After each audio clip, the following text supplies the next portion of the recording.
Bendiciones hermanos. Este es el segundo video de tres que voy a subir hoy.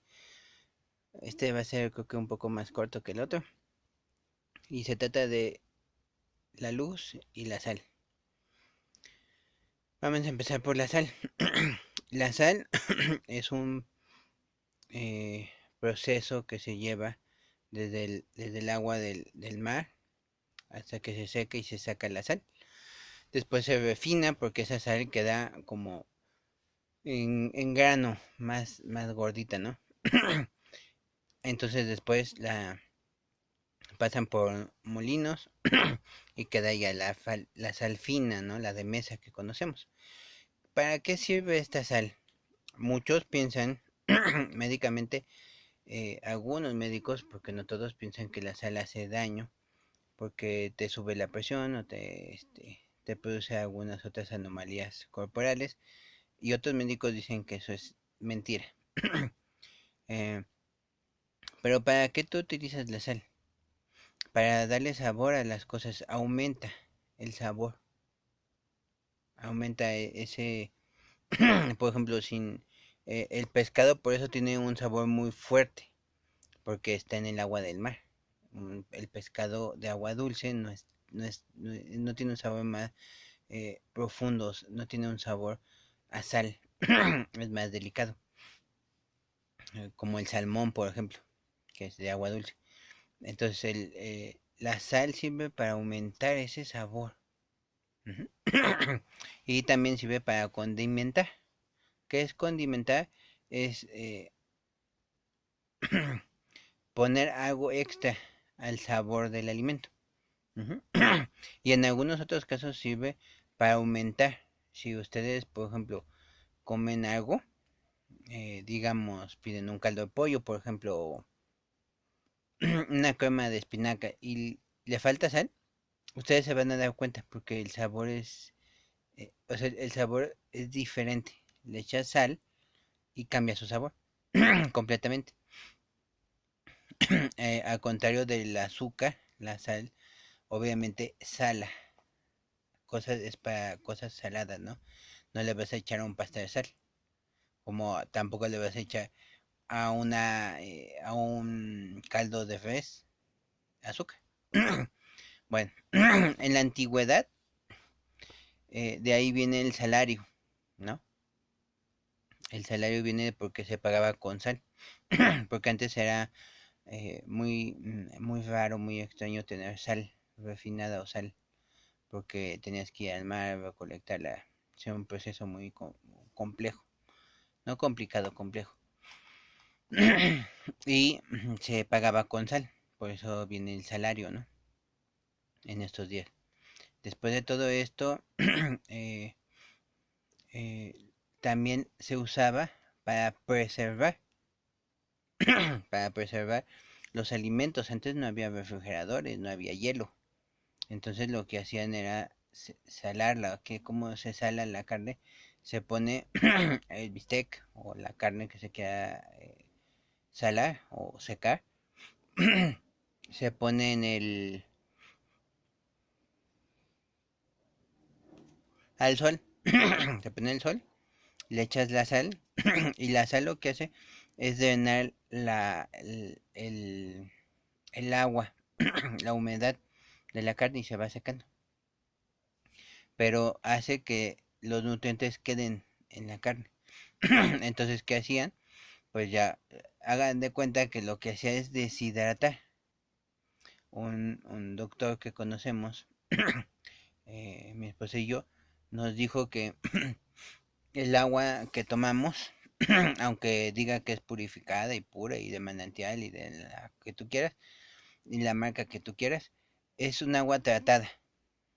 Es un agua químicamente tratada que no te hace tanto bien como se supone. Entonces el agua cuando entra por nuestra boca se reparte en nuestras células y entra la célula así, y la infla, ¿no? Pero si en tu célula hay mucha sal, se retiene, se retiene esa agua. Si afuera de la célula por acá hay sal, el agua va hacia donde está la sal porque absorbe el agua. Entonces, esa agua sale de la célula y se va donde hay más sal. Si hay más sal dentro de tus moléculas, que es lo que desechos y otras cosas quedan ahí, residuos de sodio, el agua se queda en tus células y se quedan así tus células. En cambio, si ahí afuera tú comes y ahí sale afuera de tus células, el agua se va. Entonces, eso es algo de lo que hace la sal en la carne. Deshidrata, o sea, le quita el líquido, no la sangre. Porque la sangre, aunque tú la veas líquida, no es líquida, es espesa.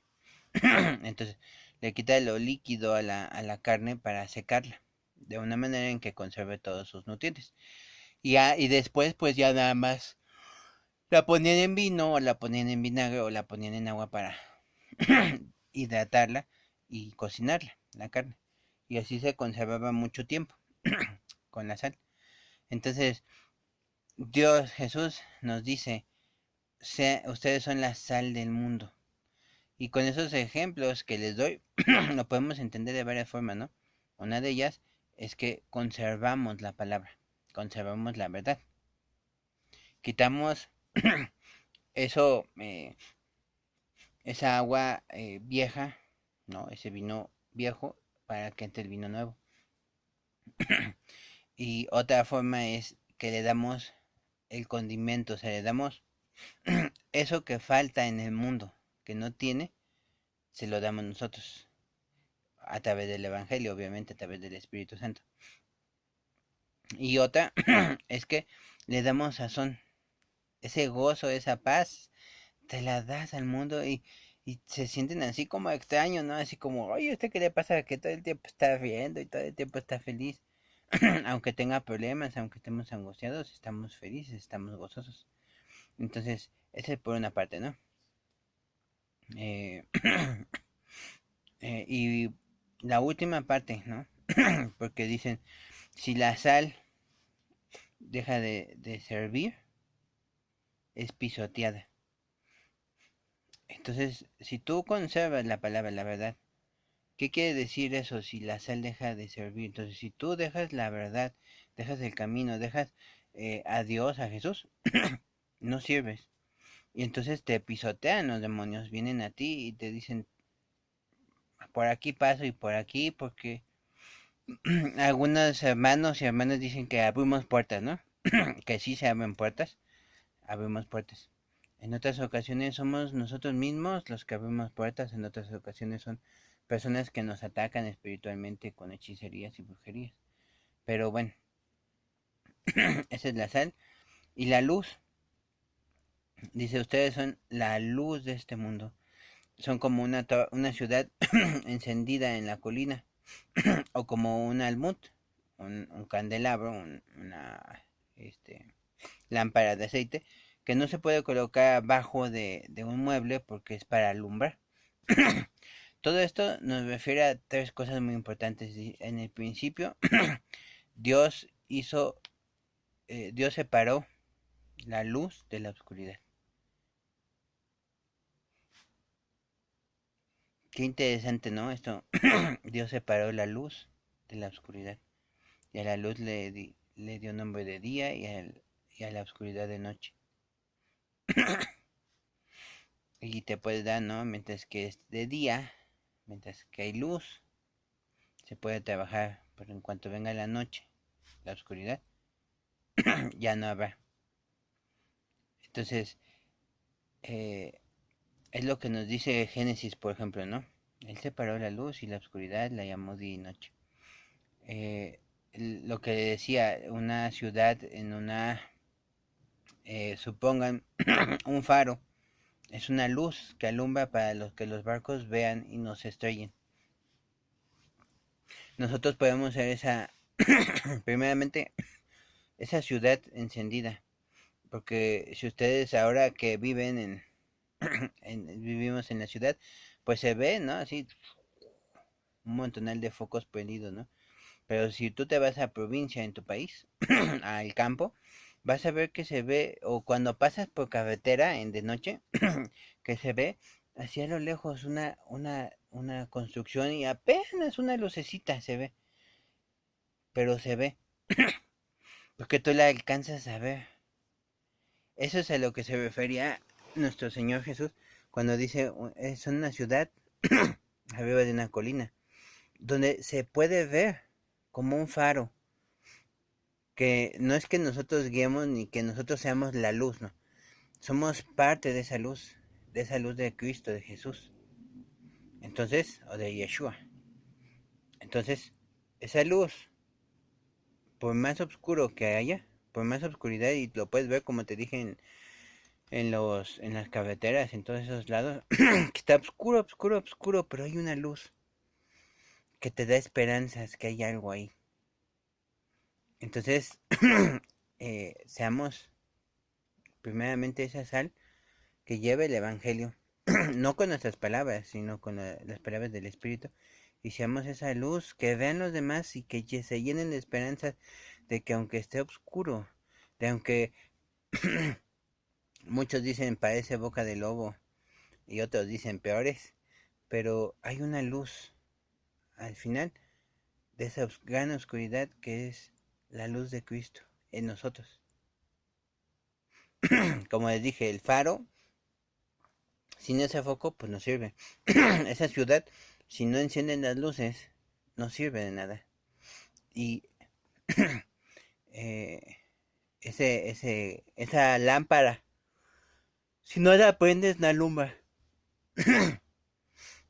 ¿Y qué se necesita para prender esa lámpara? Para prender esas luces de la ciudad, para prender ese gran bulbo de ese faro, la palabra de Dios, la fe, el amor, los frutos del Espíritu, pero sobre todo tener un corazón humilde y contrito, para saber quién eres, quién y qué buscas.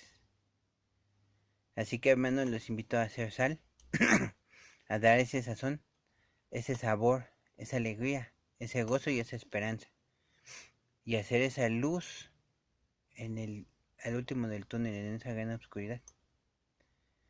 Bendiciones hermanos, Jesús las bendiga mucho.